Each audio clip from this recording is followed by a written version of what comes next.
Pada waktu kita diberikan keturunan, itu sebenarnya adalah sebuah privilege karena saudara itu dipercaya Tuhan untuk membentuk sebuah generasi. Kayak bangsa Israel atau si Yakub ya kan. Yakub lebih dulu dimulai dari Abraham, Ishak, kemudian Yakub. Yakub itu mempunyai anak 12.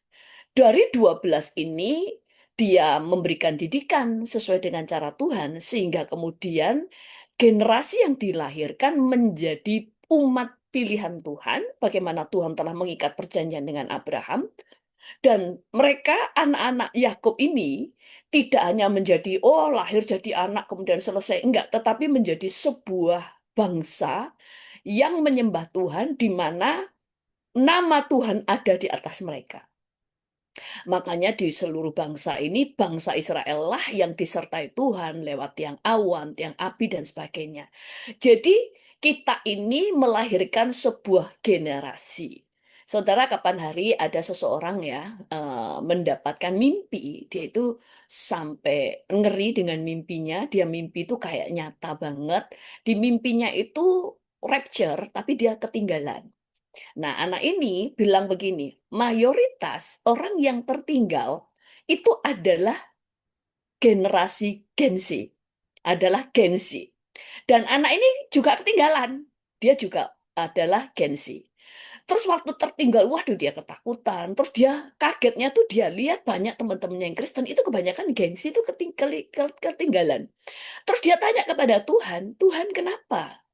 Terus Tuhan itu cuma bilang gini, karena generasi yang sekarang, ini generasi Gen Z, itu mereka sudah terkontaminasi dengan ajaran-ajaran dari TikTok dan sebagainya. Mereka terlalu banyak pertanyaan, terlalu banyak pertentangan, terlalu banyak nggak setuju, ya kan?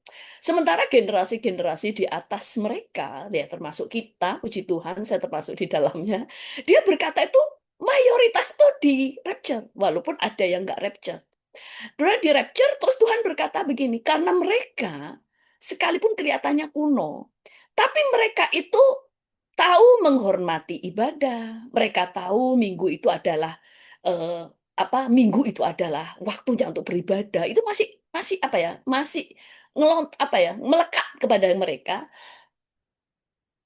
Mereka masih tahu tentang menghormati pemimpin, jangan menjamah orang yang diurapi. Sekalipun kita sekarang opposite menjamah orang diurapi, tapi generasi-generasi kita itu yang di atas-atas Gen Z itu masih melekat tentang mereka takut akan Tuhan, mereka tahu tentang menabur untuk pekerjaan Tuhan dan sebagainya.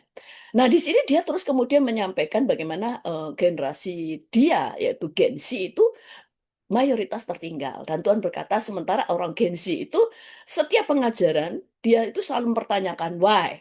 Kenapa kalau aku nggak melakukan? Kenapa harus melakukan ini? Dan sebagainya. Nah, saudara, kita ini dipercaya Tuhan pada waktu kita melahirkan seorang anak, itu kita dipakai Tuhan untuk membentuk mereka sesuai dengan apa yang Tuhan mau. Mungkin kita bilang gini, kan yang membentuk Tuhan, kalau Tuhan aja yang membentuk, nggak perlu saudara. Maka Tuhan lebih baik menciptakan Adam dan Hawa yang baru. Tapi karena Tuhan bekerja sama dengan saudara, saudara dipercaya untuk melahirkan sebuah keturunan. Dan keturunan itu dikatakan harus dididik. Nah, makanya di dalam Amsal 22 ayat 6 berkata begini. Didiklah orang muda menurut jalan yang patut baginya. Nah, dididik lagi ya. Bukan cuma didoakan, bukan cuma ditumpangi tangan, tetapi dididik. Didiklah orang muda menurut jalan yang patut baginya, maka pada masa tuanya pun ia tidak akan menyimpang dari jalan itu. Nah, ini kesaksian ya. Mungkin saudara-saudara semuanya pernah ngalami zaman-zaman kita dulu kan ada yang namanya kebangunan rohani pelajar. Itu di mana-mana ada persekutuan pelajar. Mereka itu dilawat Tuhan. Mereka itu wah cinta firman. Mereka dijamah Tuhan. Banyak dari mereka setelah dewasa ada yang jatuh dalam perzinahan, ada yang jatuh di dalam obat-obatan. Semuanya itu pernah mengalami kejatuhan. Tapi mayoritas mereka semuanya akhirnya kembali kepada Tuhan. Karena sudah menerima dia, mereka sudah tahu bagaimana dijamah Tuhan, mengenal Tuhan secara pribadi. Nah, suatu saat teman saya itu seorang pendoa syafaat. Sebelum masuk Kristen dia itu indigo. Jadi sering melihat perkara-perkara yang di roh. Nah, pada waktu dia mulai percaya Yesus, dia nggak belum terlalu banyak tahu Alkitab. Dia tuh bilang sama saya, waktu ada seorang hamba Tuhan atau siapapun itu menyampaikan firman, itu kayak mengeluarkan itu benih, itu ya. Itu kayak disemprotkan benih itu. Dia bilang ini, saya bener-bener benih. Benih itu bener-bener tabur sampai saya tuh tak lihat di tangan saya, benihnya kecil-kecil kayak titiknya pulpen kalau dititik begini. Kan Alkitab berkata seperti biji sesawi, waktu benih itu datang di dalam tangannya, Tuhan bilang begini, itu benih itu seperti biji sesawi, itulah benih firman. Nah, benih firman dia bilang, oh terus saya kasih tahu ayatnya, dia baru tahu kalau di Alkitab ada yang mengatakan firman Tuhan itu seperti benih yang ditabur di tanah yang subur, di tanah yang berduri, di tanah yang keras ya kan, yang berbatu. Nah, kan kalau di tanah subur dia bisa bertumbuh. Terus Tuhan itu kasih saya itu sebuah pengertian. Benih itu tidak akan pernah mati selama tidak digoreng, selama tidak direbus. Benih itu mau ribuan tahun itu masih hidup.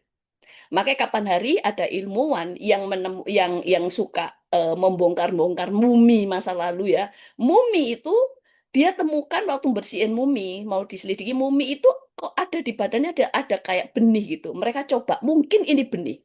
Waktu mereka tanam itu tumbuh sehingga ada tanaman langka itu tumbuh karena dari benih tadi.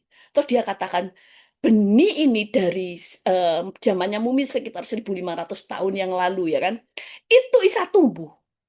Nah, makanya barusan ini kan banyak orang berkata, ada banyak dulu hamba-hamba Tuhan yang memberikan nubuatan, simpan benih, ya kan? Karena pada saatnya semuanya itu akan makanan-makanan, semua itu buatan. Jadi simpan benih karena berapa tahun pun itu benih itu hidup. Nah, firman itu juga demikian, saudara.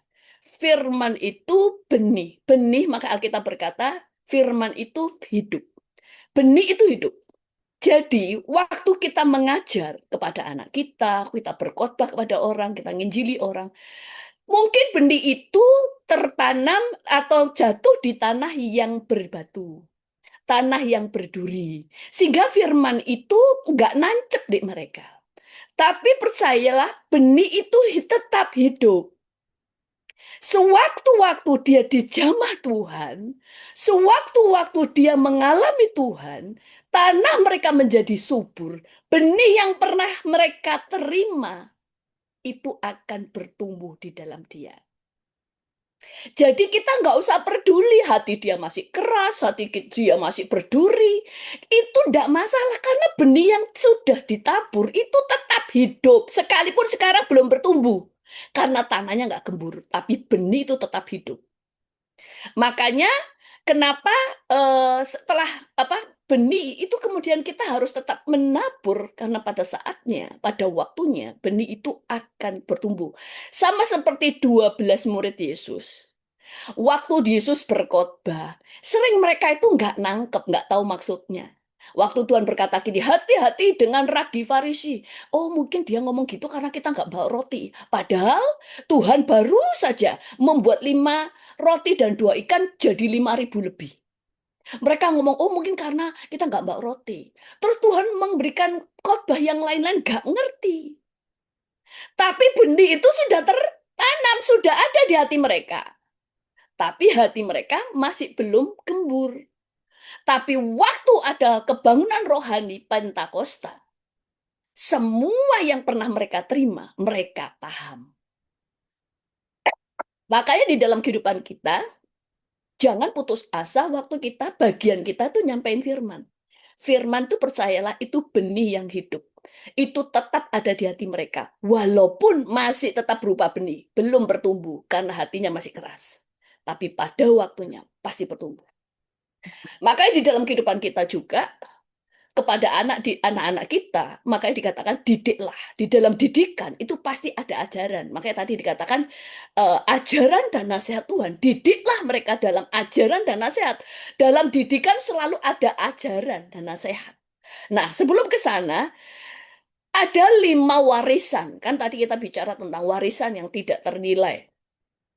Warisan Di kitab Amsal, tidak ada di PowerPoint, di Amsal 13 dikatakan orang baik meninggalkan warisan bagi anak cucunya. Nah, sekarang kita akan belajar ada 5 warisan yang kita bisa turunkan kepada anak kita. Yang pertama adalah, kita sudah tahu nih, yang pertama adalah warisan iman.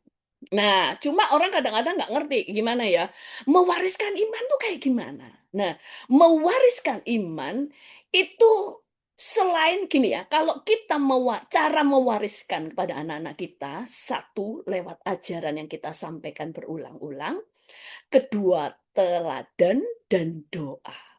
Saudara harus tahu, seorang bapak, saudara itu begitu jadi bapak, kamu itu punya otoritas atas anak.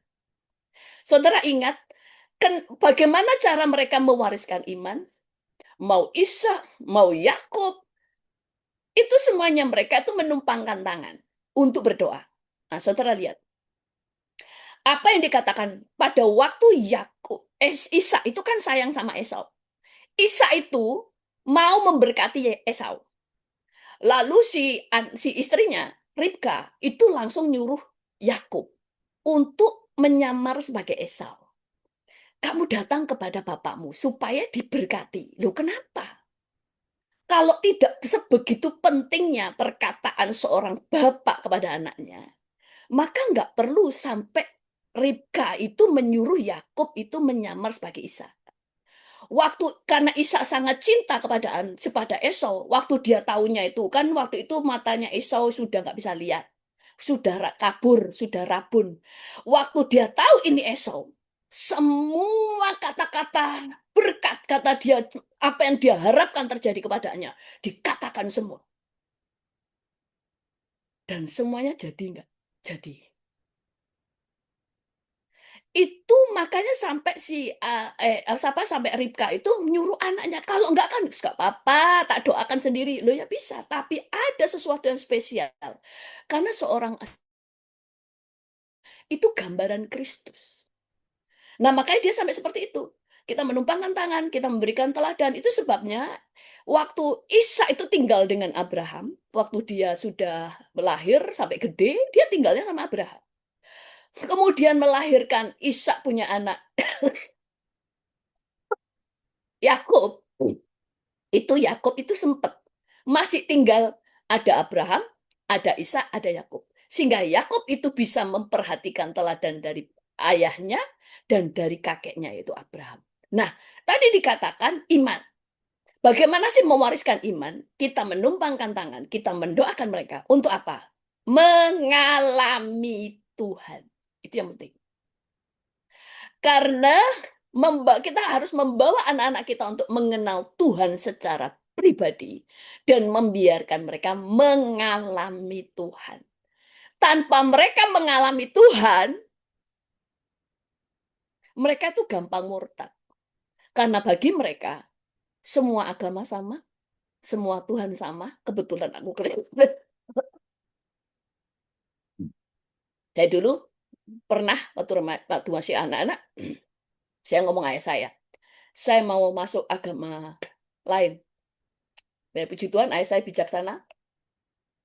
Dia bilang boleh, tapi nunggu umur 17. Karena kalau umur 17, dulu kalau orang Protestan itu ada angkat sidi.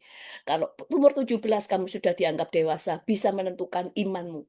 Tapi sekarang masih harus ikut iman orang tua. Tapi sebelum umur 17, saya sudah di jambatan mengenal Tuhan secara pribadi. Bukan dari kata orang, bukan dari kata ayah saya. Dari sejak itu, mau saya nakal, mau saya memberontak kepada Tuhan karena kecewa, ujungnya tetap balik. Karena saya tahu gak ada Tuhan yang lain. Karena saya sudah mengenal Tuhan secara pribadi. Sudah mengalami pertemuan dengan Tuhan secara pribadi. Makanya mau Daud, mau jatuh, mau ini balik lagi sama Tuhan. Kenapa pertemuan dengan Tuhan? Makanya di dalam kitab Ayub 42 ayat 5 berkata, hanya dari kata orang saja aku mendengar tentang engkau. Tetapi sekarang mataku sendiri melihat dan mataku sendiri memandang engkau.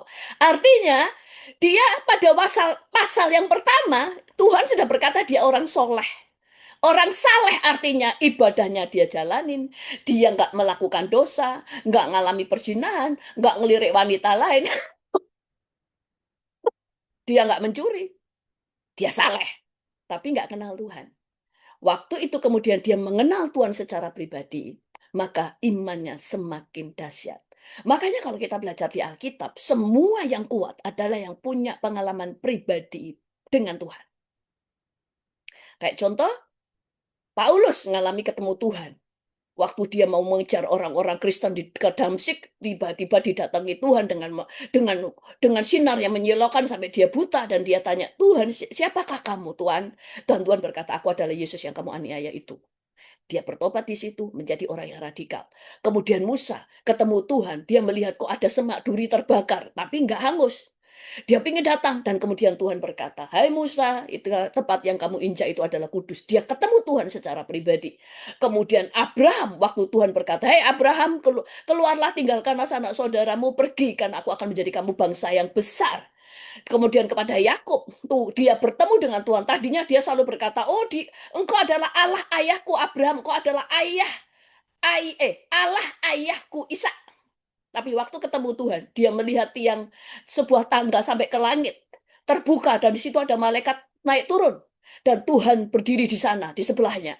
Sejak itu dia berkata, aku akan menjadikan kamu Tuhanku."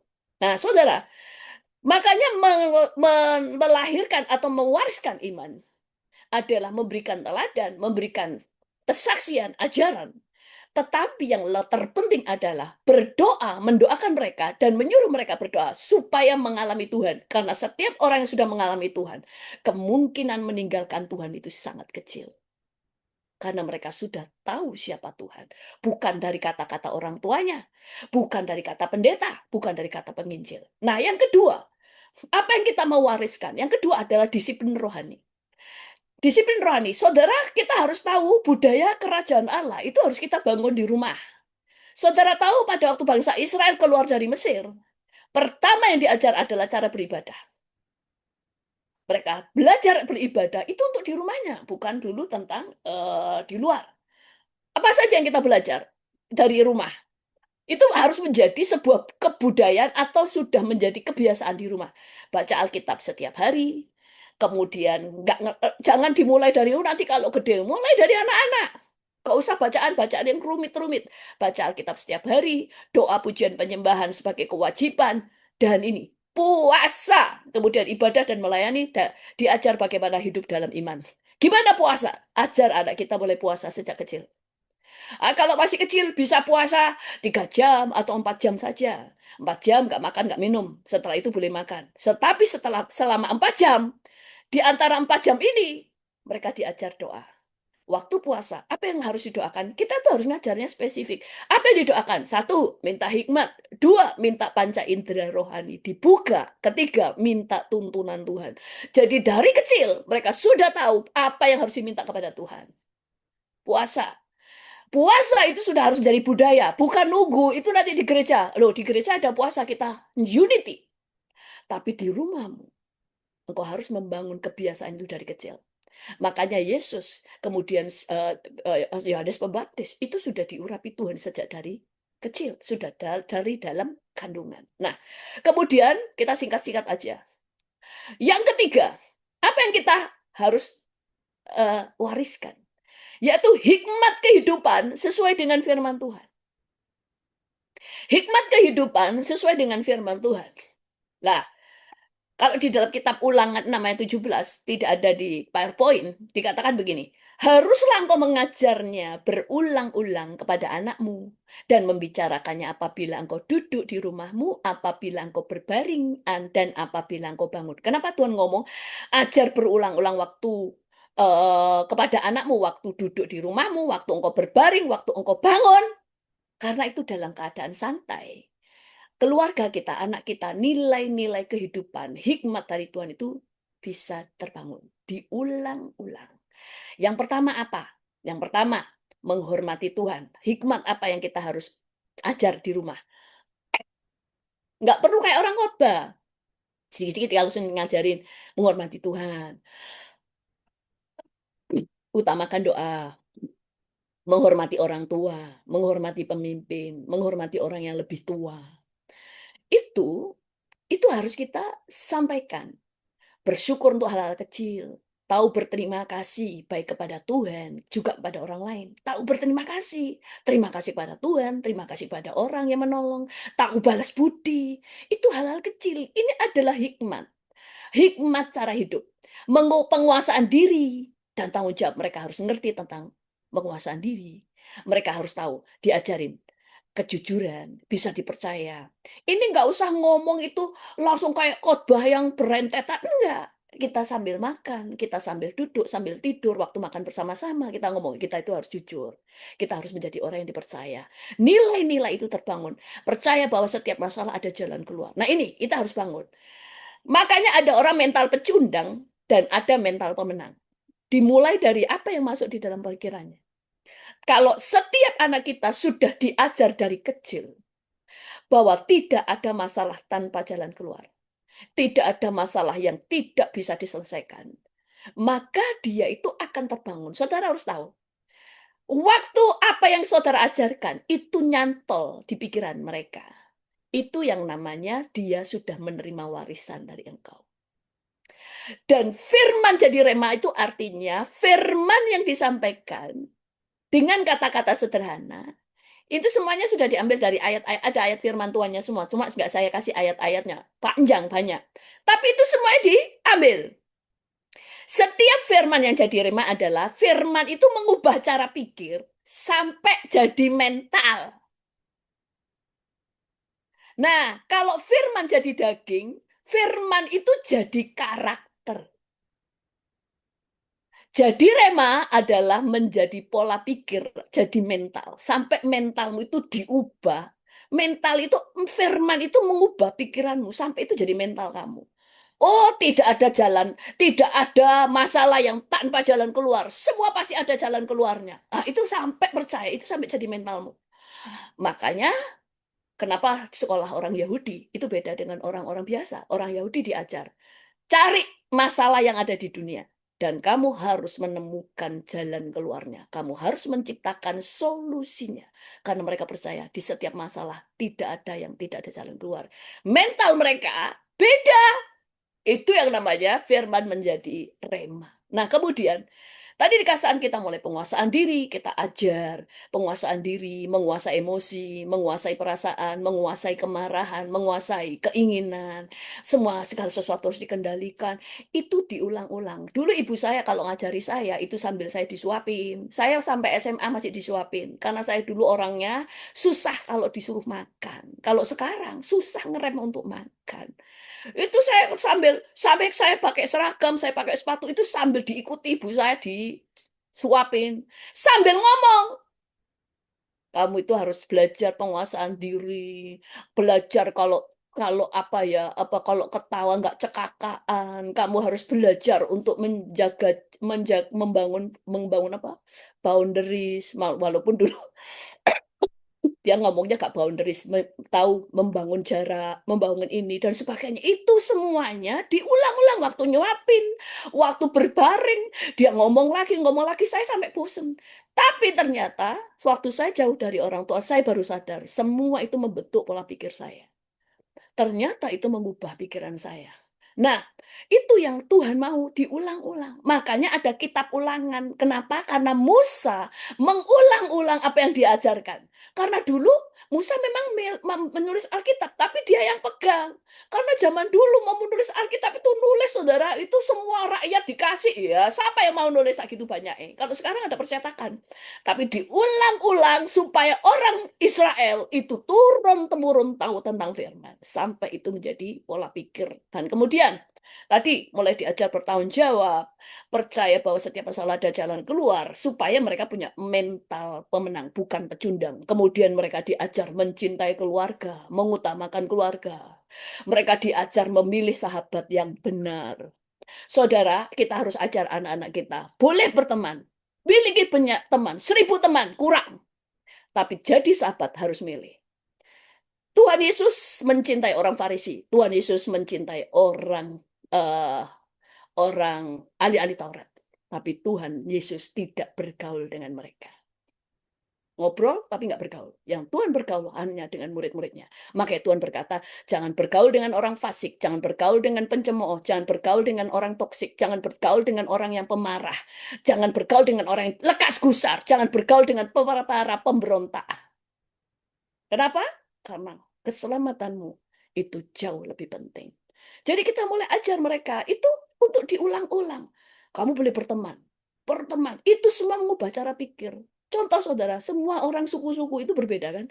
Mau orang Jawa, mau orang China, Chinese, orang orang Manado, orang Batak, semua beda. Kenapa? Dari nilai-nilai yang dibangun. Bagi orang Batak, kalau nggak punya kuliah titelnya tinggi itu memalukan. Orang Jepang, kalau mereka melakukan hal yang tidak bertanggung jawab, mereka malu. Mereka yang mundur, nggak usah disuruh mundur, mundur sendiri. Mental itu terbangun dari nilai-nilai yang mereka dengar. Mereka mereka selalu diajarkan. Lihat aja sekarang orang-orang Jawa. Alon-alon asal kelakon, makanya tariannya serimpi. Pelan narinya. Orang Chinese tuh kerja, kerja, kerja. Makanya setannya orang Chinese itu vampir. Itu lagi nih, centung, centung, centung, centung. Orang lari ke sana, centung, centung, dia lari. Gitu. Tapi saya tanya orang Jawa, alon-alon asal kelakon. Dia ada di bawah pohon. Cuma gini aja orang yang lari-lari sendiri. Dia nggak mau lari alon-alon asal menakutkan. Karena dia cuma di bawah pohon, pocong. Itu sampai mental tuh di alam roh. Nah, kita itu harus ngerti. Kemudian kita mulai belajar tentang berdoa sebelum memutuskan sesuatu. Itu hal-hal kecil. Mereka diajar tahu membangun batasan pribadi, tahu mandiri, tahu mengampuni, tahu belajar dari kegagalan. Kamu gagal, ya sudah. Jangan ulangi lagi, belajar dari kegagalan supaya lebih bijaksana, sopan santun. Karena Alkitab mengajar di dalam 1 Korintus 13 ayat 5, ia tidak melakukan yang tidak sopan. Kasih itu melakukan tidak melakukan yang tidak sopan. Anak kerajaan harus tahu etika. Makanya pada waktu zaman Salomo, itu orang-orang mengagumi. Raja-raja datang ke kerajaan Israel, datang ke Salomo. Mereka kagum dari cara mereka berpakaian, cara mereka menyajikan makanan, cara mereka duduk, cara mereka berjalan. Semuanya etikanya tinggi. Mereka mengagumi. Karena itulah dari anak Tuhan. Karena itu adalah ajaran kerajaan Tuhan. 4, apa yang kita wariskan? Nama baik orang tua adalah warisan yang sangat berharga dan mahal bagi anaknya. Makanya Alkitab berkata di dalam Amsal 22 ayat 1 berkata, nama baik lebih berharga daripada kekayaan besar. Dikasih orang lebih baik daripada perak dan emas. Amsal 17 ayat 6 berkata, mahkota orang tua adalah anak cucu dan kehormatan anak-anak ialah nenek moyang mereka. Amsal 20 ayat 7, nggak tahu ada apa enggak. Dikatakan orang benar, bersih kelakuannya, maka berbahagialah keturunannya. Makanya ada bibit bebet bobot. Artinya, nama baikmu itu adalah warisan yang mahal. Saudara harus tahu, saudara tidak akan bisa memberikan warisan apa yang kamu tidak punya. Engkau tidak bisa mewariskan perusahaan kalau kamu nggak punya perusahaan. Kau tidak bisa mewariskan rumah kalau kamu nggak punya rumah. Sama. Kamu tidak bisa mewariskan apa-apa kalau kamu tidak punya nilai-nilai kehidupan yang kamu bisa bagikan kepada mereka. Kamu bisa mewariskan nama baik, membuat mereka bisa dipercaya kalau kamu menjadi orang yang menjaga nama baikmu. Makanya Alkitab berkata nama baik itu lebih mahal daripada emas dan perak. Nah, yang kelima, warisan yang kita bisa berikan kepada anak kita adalah apa yang kamu tabur. Semua yang kamu tabur adalah warisan. Karena apa yang kamu tabur bukan cuma kamu yang menuai, tapi keturunanmu. Makanya di dalam Mazmur 112 ayat 1-2 berkata begini. Haleluya, berbahagialah orang yang takut akan Tuhan, yang sangat suka kepada segala perintahnya. Anak cucunya akan perkasa di bumi, angkatan orang benar akan diberkati. Dikatakan berbahagialah orang yang takut akan Tuhan. Terus gak ada hubungannya kan dengan anak cucunya. Tiba-tiba firman Tuhan berkata anak cucunya menjadi perkasa di bumi. Contoh ini, Daud itu kan orang yang takut akan Tuhan. Dia itu mempersembahkan korban. Waktu dia akan membangun bait Allah, Tuhan berkata, jangan kamu nggak boleh bangun karena tanganmu menumpahkan darah. Yang bangun nanti anakmu. Tapi dia tetap terlibat. Dia memberikan hartanya, memberi untuk kerajaan Allah, memberi untuk pembangunan gereja. Di 1 Tawarikh 22 ayat 9 berkata begini. Sesungguhnya seorang anak laki-laki akan lahir bagimu. Ia akan menjadi seorang yang dikaruniai keamanan. Aku akan mengaruniakan keamanan kepadanya dari segala musuhnya di sekeliling. Ia akan bernama Salomo. Sejahtera dan sentosa akan kuberikan atas Israel pada zamannya atau pada zamannya Salomo. Sekali lagi dikatakan seorang anak laki-laki akan lahir bagimu. Ia akan menjadi seorang yang dikaruniai keamanan. Aku akan mengaruniakan keamanan kepadanya dari segala musuh di sekeliling. Ia akan bernama Salomo, sejahtera dan sentosa akan kuberikan atas Israel pada zamannya Salomo. Saudara, Salomo masih dalam kandungan. Dia belum lahir. Bahkan mungkin belum di dalam kandungan kalau nggak salah. Tapi Tuhan sudah bernubuat. Tapi Tuhan sudah ngomong, anakmu nanti, dia akan mendapatkan sejahtera, dia akan diberkati, dia akan dijaga. Bahkan zamannya dia, Israel itu akan dilindungi oleh Tuhan dan diberkati. Loh, dia belum nabur, belum berbuat apa-apa. Doa aja enggak. Dia lahir aja belum. Tapi dia sudah menerima berkatnya. Kenapa? Karena dari apa yang ditabur oleh Daud. Makanya apa yang saudara tabur akan berpengaruh di dalam hidupmu.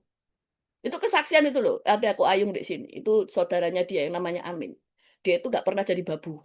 Dia selalu sukses. Dia selalu mendapat pekerjaan yang baik. Kenapa? Nenek moyangnya dia, ayahnya, nenek, kakeknya ya kalau nggak salah, bangun gereja, memberkati pekerjaan Tuhan, dan sebagainya. Dan dia terus diberkati oleh Tuhan. Nah, padahal melihatnya, loh dia koyoknya nggak terlalu banyak berdoa, nggak terlalu banyak pelayanan. Kenapa kok tapi dia lebih diberkati? Karena nenek moyangnya. Karena Tuhan itu nggak akan berhutang. Waktu kita menabur, itu seperti kita sedang nabur, nabung atau berinvestasi di kerajaan Allah. Pada waktunya itu akan dibuka. Jadi, yang kamu tabur, mau jelek, mau baik, akan turun. Makanya kalau menabur jelek, itu akan menjadi kutuk. Ada kutuk keturunan. Tapi yang kamu bangun, pada waktunya anak cucumu akan terima berkat. Amin. Jadi sekali lagi, bagaimana kita tadi 5 warisan, lalu bagaimana cara memberikan warisan? Yang pertama ada, sorry ya, mendoakan, penubuat, didikan, teladan, ajaran-ajaran dan kesaksian, menumpangkan tangan, disertai dengan kata-kata nubuat. Berkati. Saya mau berikan kesaksian untuk penutup. Dulu waktu ayah saya itu, waktu ibu saya mengandung, kemudian ari-arinya itu biasanya ayah saya yang bersihin. Dia di ari-arinya itu, yang waktu saya itu dikasih pensil berwarna, buku gambar, alat-alat jahit, alat-alat prakarya. Waktu saya gede, itu ternyata iman dia. Ini kayaknya bukan tentang kepercayaan mistik, tapi iman dia. Dia berharap anaknya nanti menjadi orang yang suka gambar dan sebagainya. Dan benar saya itu begitu. Ayah saya, ibu saya nggak suka gambar. Tidak bisa gambar, tapi saya bisa menggambar. Saya suka ngelukis, saya suka menjahit, saya suka membuat karya-karya. Kakak saya dikasih buku-buku, bacaan dan sebagainya. Ayah saya bilang, nanti anakku ini cerdas. Dan dia selalu ranking 1. Dan anak yang terakhir. Waktu anak terakhir, karena anaknya cewek semua, ayah saya minta laki-laki. Terus ibu saya, kalau nanti terakhir laki-laki, cewek lagi gimana? Enggak, pasti laki-laki. Tapi kalau laki-laki biasanya nakal. Ayah saya bilang begini, enggak apa-apa nakal, yang penting laki-laki. Dan apa yang terjadi? Anaknya lahir bener-bener laki. Terus apa? Nuhakal. Nakal banget. Nah, ini perkataan. Jadi saudara harus tahu, terutama bapak-bapak, otoritas di dalam dirimu itu powerful. Amin.